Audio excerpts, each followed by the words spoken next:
koni mɔgɔ min baara ka giri i kan k'i bɛ baara gɛlɛman ma o sunkalo nafila k'a k'i ka so kɔnɔ baasi b'a la wa an bɛ min fɔ fɔlɔ sunkalo nafila misiriw kɔnɔ sunna de don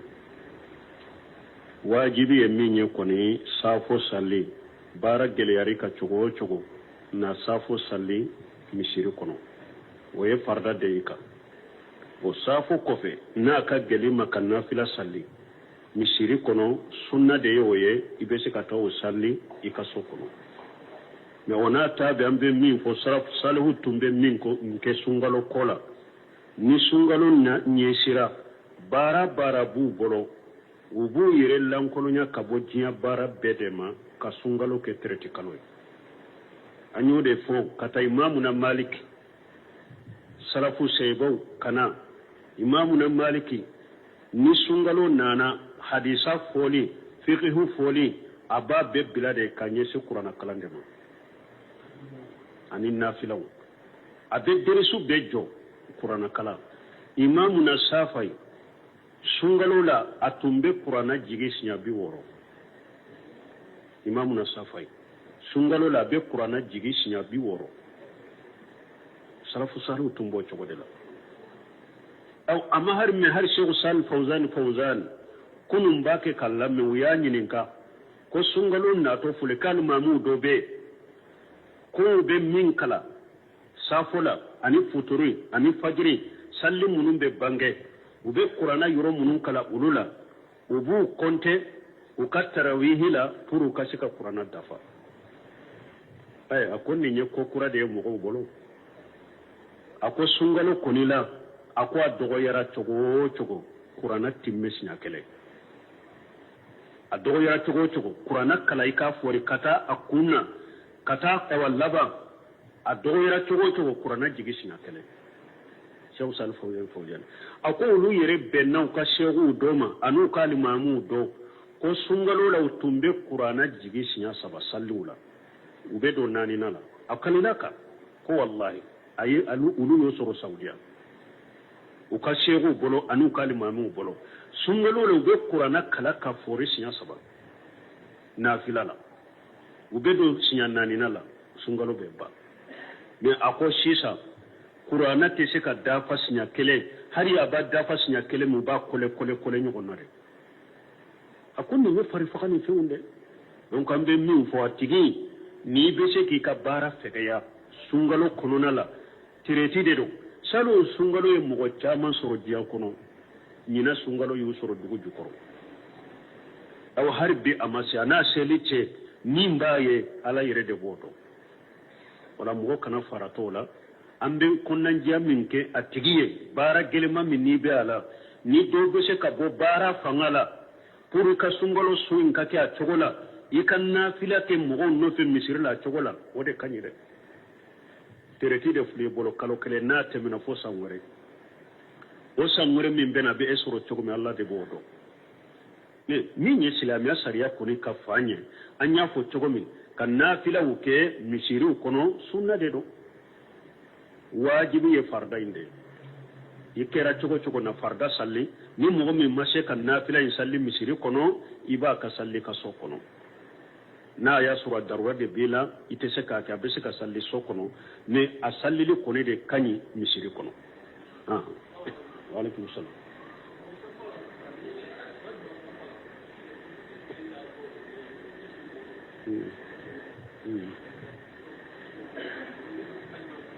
bon safu la jɔ cogo ye mun ye n'a bɛ jɔ safu la dɔnnibaw y'a yira hadamaden ni jɔlen i kama hakɛ ye mun ye i sen fila jɔli fana ka kɛ o ye sen waga ma fɔ dɛ n'i yɛrɛ jɔra i ka jɔli cogo ɲuman na i senw bɛ cogo min safa fana la i sen fila jɔ cogo de la bon nin fana ka sen gɛrɛ e ka sen na senw ka gɛrɛ ɲɔgɔn na cilen y'o de fɔ a ka gɛrɛ ɲɔgɔn na o de ye sunna ye alikabakuru fila sɛbaw tun b'u gɛrɛ ɲɔgɔn na fo nin ka alikabakuru a bɛ maga nin ka alikabakuru la pour ka gɛrɛ ɲɔgɔn na a tɛ komi alikabakuru ninnu kɔlɛlen bɛ tɔ ɲɔgɔn na bada dɛ mais u b'u sen gɛrɛ ɲɔgɔn na fo dɔ ka alikabakuru a bɛ maga dɔ ka alikabakuru la parce que ni ko safatile yere doni ko ko safatile mbe ken o yoro fula de al kaba ko fula ka ken nyugon tilela ubu kam ga nyugon na ani kama ka gere nyugon na safatile nonunde donc ni sallila wajibi de kono do ko sunna de do ko safo katile gereli ka ke nyugona donc salli wajibi de do wodi kuma salenye salli wajibi de do ambe konnanya min ke silamo tiden ko ako fo ka safo tile ka gere nyugona ube alaba uddu sukun fon ko nyonya ni safo matile gere nyugona make dro du sukun be fon ko nyonya ani tiden ko aye gere nyugona ne ye setane ye komi badeni na be do safanu nyugonje ni mo ma gere nyugona dro setane be jo ani nyugonje donc ambe konanje min kuye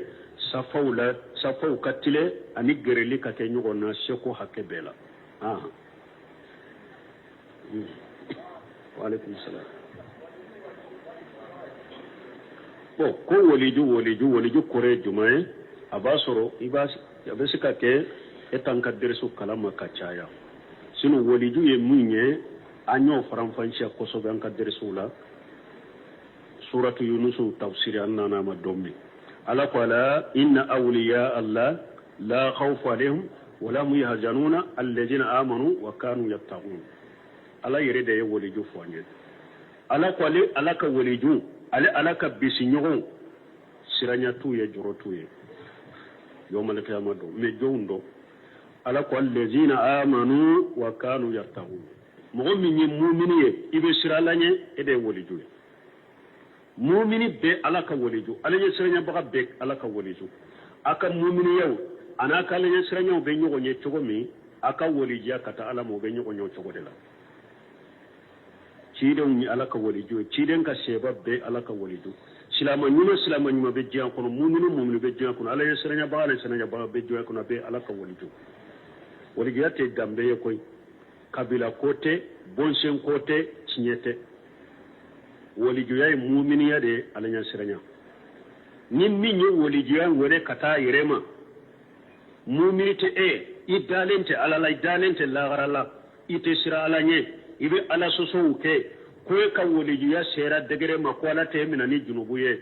ye ala jugude wala to bunu semil ko rahimahullah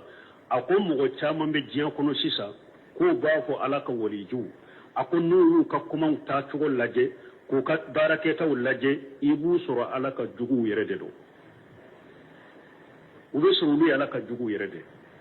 ala ka woliju ye jama salli ye wajibi ye baligu ce ka ite jama salli ro la misirula ala ka woliju ye mogote ye hijiro la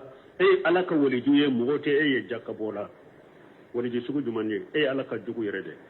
donc woliju ye de min ye mu'mini ye abe sira ala nye wode to ko ala ka woliju Resi gore yugo urana imaka ko urana ke sugo ko gontinya ko yela mannan qabanya na kamma gore ko bon yin kan yin kalilla nyine munye ko doka qur'ana bale bolo ko qur'ana yi ko afara farala ko ewa chokorobado yala yere ka chokorobado ube chokoroba jumando o ka qur'ana bale yere bolo qur'ana yi farala ko abake chokodi bonni qur'ana farala chokola ni mote se ka yere na fanaye doni ke bawo ko ibe ta suma de nyini ka jana kono pour qur'ana farali akana fini finye kana to kata bila sobe uka ube kata bila yoro nyugule unna ajanide ni qur'ana janina dogoyaliye ode bi kafiriya min ni qur'ana janina niyade akana ta yoro de la mankata yoro minna o ya bonyali de basitika ola tumam usman ibn affan aye qur'ana sagi kata harafu kelenna qur'ana to nunu ayu jani tasuma de la ala ni qur'ana jani de pour akana dogoyade basitika ola ni ya janina dogoyali de ode bi kafiriya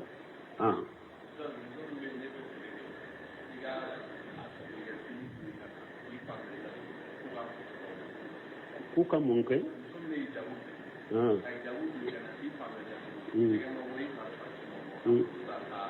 bo ko muso min be hijabu fere kif ifambe datugu ka foto to be chogori foto tali haramude ninde tala hijabu de bala min nin talawa ci de yin nima foto tali de haramu ya ah ah ah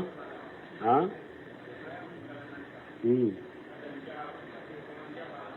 ah bo lagari jakum ko fasamanta bala bo be fasamanta do na ta no fe mu masaha ah ah como bo ka fendo ka nye dala foto ko ni kunkolo de ni kunkolo ko ni bala to de foto asuratu ras buna basa de ko ako foto ye kunkolo de kunkolo be minna foto bala hari ni nye da to de ni kunkolo bala dro foto de ni ta ka nyi wele ko foto kunkolo be bala de ah ah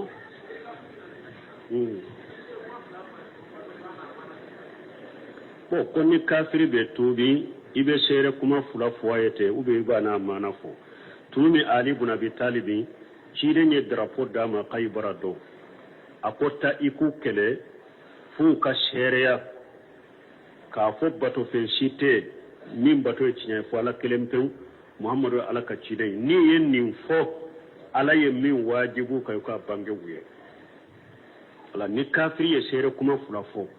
min ye silamiya jonse duru ye min wajibilen baka wo fayede munun fana haramulen be kay bulu fayede ube wulu jaya ku bangayede ah parce que ni ale donna sisa ama fo ale ko sumbika ama fo ale ko hiju bika seri kuma fula fora donna silamiya konote ah ni mugo do nana ma donda ko ede seri kuma fula fo do e ko islamera edun te salli ah ko salli ma fonye salli de bala ni wetu nyado ko salli ko bala nete sokoro abe foye de ka bangaye seri kuma fula no foray silamiya jonse nduru du foye de ko krepre latigay ah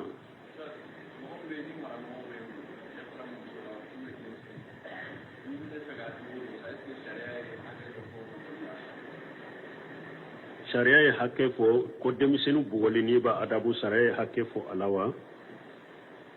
o ciden ko demisenu kan nyamira ni salli e sangolon fula nu sera santa uma sallu ka bugo demiseni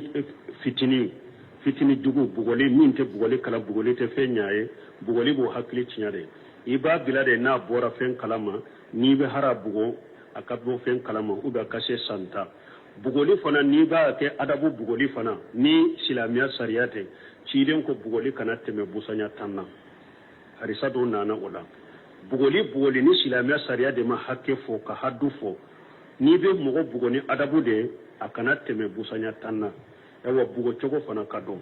donc ko nyuma demiseni na sera santa made akanka bugo ciden ko sangolon fula aye demisenu nyamra ni salli nu sera santa de uma salli aku bugo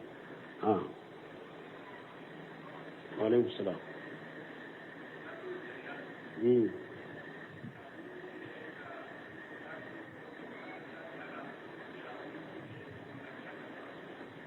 boko jihadu ha boko jihadu kunye munye silamiya la yala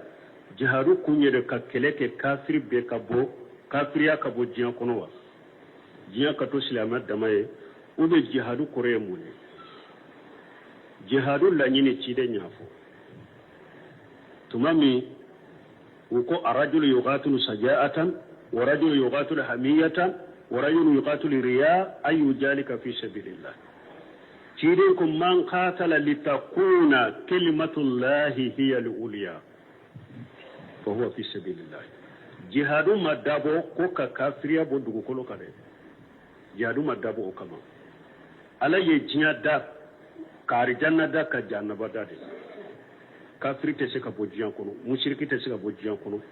parce que ala ko arjanna be ale ka ka arjanna fare abe ale ka fana aka jannaba fare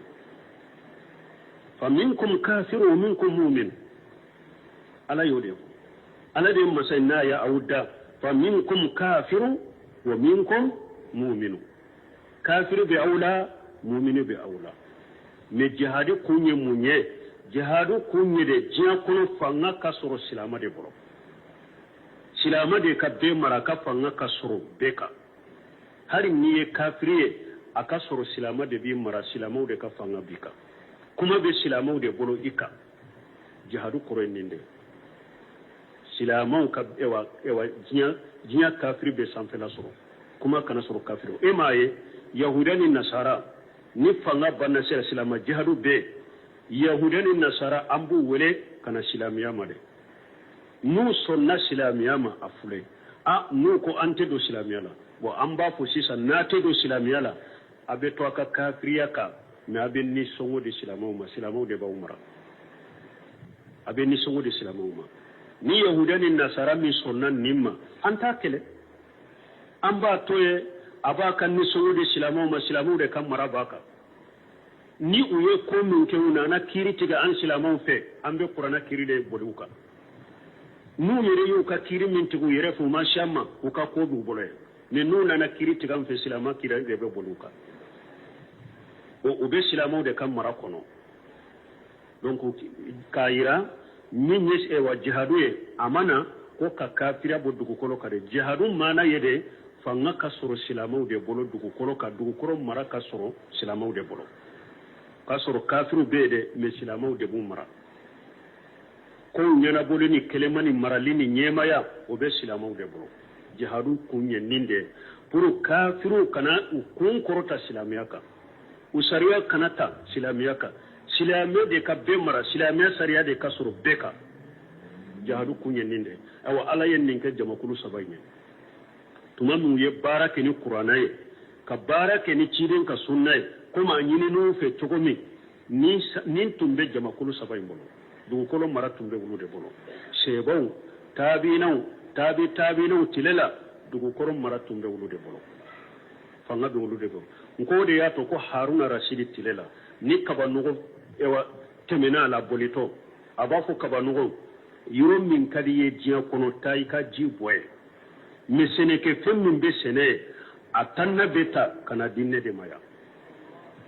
parce que ya soro du kolo mara bale de bolo har kafiru bale de mara la parce que ni kafiru silamaw de ba umara har aka sene ke fem silamaw ba bilaw kade aka sene ke fem munum be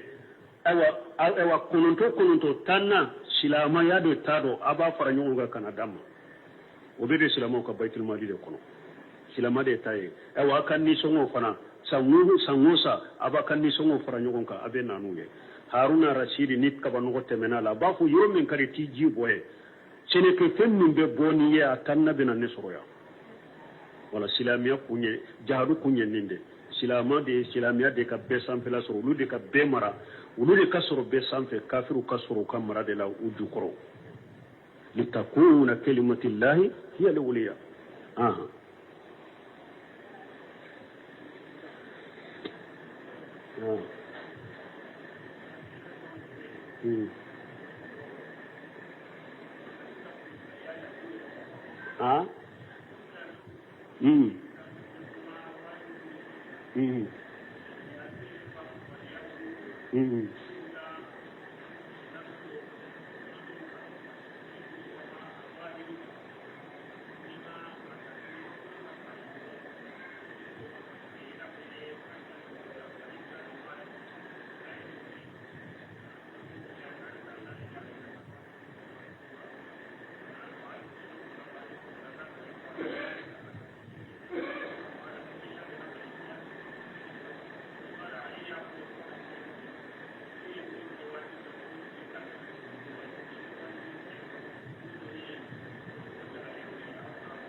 bon nimbe min fo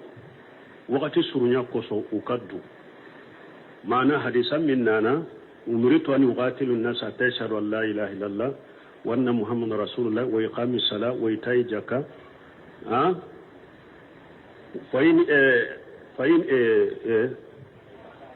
umritu an uqatilu hatta yashhadu an la ilaha illallah fa idha falu dhalika asamu minni dima'ahum wa amwalahum illa bihaqqil islam unya hadisa do ko ciden ko ne nya mariala nkam mo kele fu ka sere kuma fulafo ni yo fo u ka joli tangarama u ka nafolo tangarama fo silamiya hakke bo ni hadisa be bara mo de ka munun te yahudani nasarai al wasaniyaw munun yi mushriku ye u be kafir kunkelete yahudiyate nasarate nanyo wele kana silamiya ma umma onado silamiya kono umma na kele oye wasaniyaw ye ne jamato yahudani nasara ambe ulu wele nulu sonna ambe ni songo minula wa har ni hadisa ire don ko do baka burere bunu husebu kada wodi ya ton ko nyinin kali jabu tisika nu wakati nin ko sugu prepare latige wodi ya to burere bunu husebu ka hadisa do nana do baka yere minye jije minali fanaye ate yahudani nasara dronka ko sehi muslimu kono cirin ko burere bunu husebu ma tumame ayachi ani jama kurudo kata kelela na utara kele yorola ewa ko saba ewa ko dama do ulu de ba au bolo kata kafiru ma fono aku wele kana silamiya ma sheru kuma fulama nu mina afule nu mina aku wele kata jijiya ma nu sonna oma ofule nu ma soma aye deme nyine alafe aku kele buru sema rahimahullah akunni hadisa min fule ninye yahudiya do nasara do jijiya be mina bela nanyata ni hadisa la ako jijiya be mina bela parce que cide ma faramfansha do nina akunna tara mugo mununa ijugu minna ni tara ijugu minna a wele katapo dama do de la silamiya na ma soma jijiya na ma soma ikafa la ikraha fi dini o fana ni nunu te ɲɔgɔn sira la mana la ikraha fi dini tawsirikɛlaw y'o kɔrɔɲuman kɛ mun ye ciden ye ala y'a yira de a ko nin diina min filɛ nin ye tant que silamɛya diina tellement que silamɛya diina ka ɲi n'i y'a faranfansiya k'a fɔ mɔgɔ ye a cogoya ɲuman la mɔgɔ bɛ don ni silamɛya diina kɔnɔ hali n'i ma karaba silamɛya diina ka ɲi cogo min o de y'a to aya labala ko qad tabayyana rusulun min al-qayy wa yalla nyine yode wa yalla nyine te la ikraha fi dini ka fo be kato isago fanala parce que ni afaram panja be kato isago la karabalite dina la e ko jako be kat ke tawdi tige jako be ka ke islamia karabalite dina la ala ko la ikraha fi dini aya la nyine to koye ala amara rabbuka alla ta'budu illa iyyahu ni tara aya wurela ala ko itige alay nyamar leke fuy kana batoni alate وما أمروا إلا ليعبدوا الله مخلصين له الدين ala mo mugo nyamarani foye fo ala kilim to kabato dina o kakalashi alay bon niyanu aya nyogona uta oni la ikra fi dina kana mugo kraba kado dina la e kana fo ko be ke dictateur be nyogon tawa ute nyogon ta donc la ikra fi dini la nyini yede silamiya dina min fulen ni nyenya a prepare la te ka fo sugo nyumana mugo min ka hakli kanyi hakli yuman bala ale yere be do nin dina kono harita karaba la ikra fi dini koro ninde quoi mais a korote ko mugo kana jihadu kede ko jihadu te beki sago a koroto yede qatilul mushrikina kafatan kama yuqatilunakum kafata jihadu aya kacha qur'ana kono akacha qur'ana kono ni ala ko hada madembe o ma khalaqatul jinna wal insa illa liya'budun jinna hada mademma da koy kama ni patolite mais ka fo la ikraha fi dini koro de ka jihadu bi alla nyini to yede la ikraha fi dini koro yede silamiya dina kanyi chogomi ataburo kanyi chogomi jogo nyuma munum bala la hala nyuma munum bala mankutu nyuma munum bala ni ya fo hakilima ya bedo harita karaba la ikraha fi dini koro ninde mais la ikraha fi dini koro te ko jihadu tede jihadu be silama fule chogomi jiya kono jihadu wajibilen be silama be ka mais a sede tanya moyede tanye anyema utambolo sino silamo dogo yalen fule chogomi an yere ka ewa dugu kono nan fule an ka jamana yere fule sisa ni tara ika qur'ana ye cietila ko harbi do ye mole ko do ka cietila ku tara tribunal la ku ye cietila ka ce ani muso ku bere dala kenya ko kelen de bola ko ale tenina ko ka papier signé tribunal min dama akamina bon na ta mina fana awa odo ulu ko nitita ko ka chetila sila na sariala mais kasoro mbalmo an ka tribunal la o fule ka min yere be tribunal la ni mbeti kundo akoro e ko islamade e be sujudi ke alay e be salli e be su e tari kundo akoro kata sigi kiri la min be qur'ana contrôle ko tige mo ni ngonje e kundo femba koro de e kundo femba koro de mais munyin ni la se silamawma jihadu baliya ni jihadu baliya de ni la se silamawma ni kafiru yamara fo kana sen ni degere la ulu de ka sariyaw nu kalluwa be boli silamau ka jamana kono jamana mi keme bi kono to ni duru ko de islamai kafiri lo de be boli au ka ka ciu tila na ka ce tila sera uma baraw bo jihadu wajibe de be silamau ka moyen na se na nyema de tambolo sino ni manka silama soro silama de ka kiri kanka boli beka ke silama de koro silama kiri de ka boli beka ni serama qur'ana de bi ka kiri tike mais na ko luwa de be qur'ana ka balaw be bo jahadu baliya kolokolo na kasara fule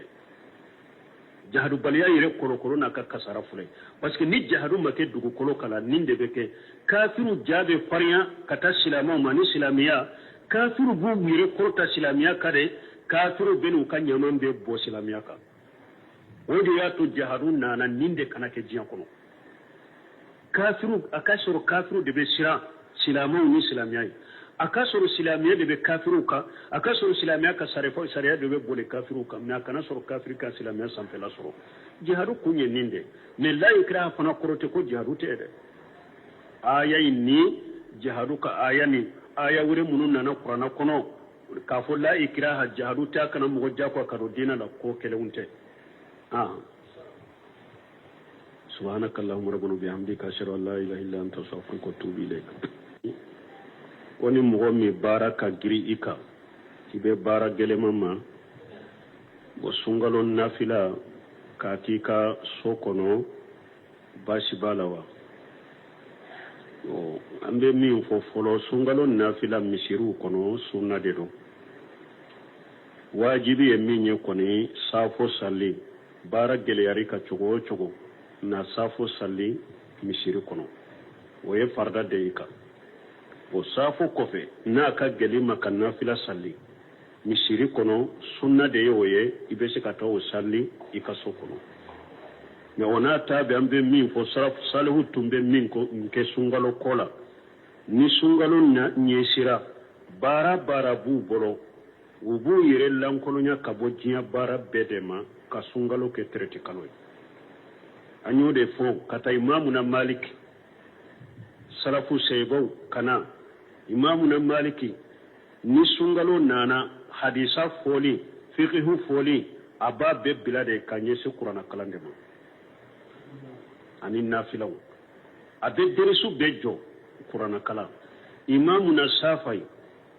sungalo la atumbe qur'ana jige sinya bi woro imamu na safai sungalo la be qur'ana jige sinya bi woro salafu saru tumbo chogodela aw amma har me har sheikh sal fawzan kunun bake kallam me wuya nyininka ko sungalon na to fule kan mamu dobe ko be min kala safola ani futuri ani fajri salli munun be bange ube qur'ana yoro munun kala ulula ubu konte ukatarawihila turu kasika qur'ana dafa ay akonni nye ko kura de mo bolo ako sungalo konila ako adogo yara chogo qur'ana timmesina kele adogo yara chogo qur'ana kalaika fori kata akuna kata tawallaba adogo yara chogo qur'ana jigisina kele sheikh sal fawjan ako lu yere benna ka sheikhu doma anu kalimamu do ko sungalo la utumbe qur'ana jigisina saba sallula ubedo nani nala akanilaka ko wallahi ayi alu ulu yosoro saudiya uka sheikhu bolo anu kalimamu bolo sungalo le ube qur'ana kala ka fori sinya saba nafilala ubedo sinya nani nala sungalo be ba me ako shisa qur'ana te se ka dafa sinya kele hari aba dafa sinya kele mu ba kole nyogonore akun ni fari fakani feunde donc ambe mi fo atigi ni be se ki ka bara fegeya sungalo konona la tireti de do salo sungalo e mo chama soro dia kono nyina sungalo yu soro dugu jukoro aw harbi amasi ana selice nimbaye ala yere de boto wala mo kana faratola ambe konnan jaminke atigiye bara gelema min ni be ala ni do be se ka bo bara fangala pour ka sungalo suin ka kya chogola ikanna fila ke mo no fe misirla chogola wode kanyire tereti de fuli bolo kalo kele na temina fo sangore o sangore min bena be esoro chogo mi Allah de bodo ne min ye silamiya sariya koni ka fanye anya fo chogo mi kanna fila uke misiru kono sunna de do wajibi ye farda inde ikera chogo na farda salli ni mo min mashe kanna fila in salli misiri kono iba ka salli ka so kono na ya sura darura de bila ite se ka ka be se ka salli so kono ne a salli li koni de kanyi misiri kono wa alaikum salam